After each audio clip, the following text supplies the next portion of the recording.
What is the value of 0.214343 पर 11 पड़ी यही क्वेश्चन परीक्षा आसला आम केमी सल्व करिया देख fast you right the question आम क्वेश्चन लिखिले बर्तमान आम question लिखिदे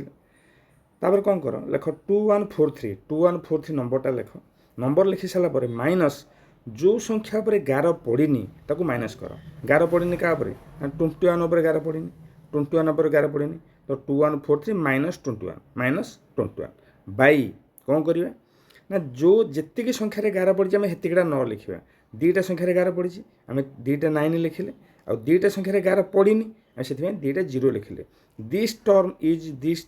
line is most important जेतिकटा संख्यार 11 पड़ी थी सेतिकटा 9 जेतिकटा संख्यार 11 पड़नी सेतिकटा 0 बस तापर आपको माइनस करदे 2122 एटा है 9900 आपको आम काटिले 2 रे आपको काटिले 2 रे ये गला 1061 ये 4950 बर्तमान this is your answer okay.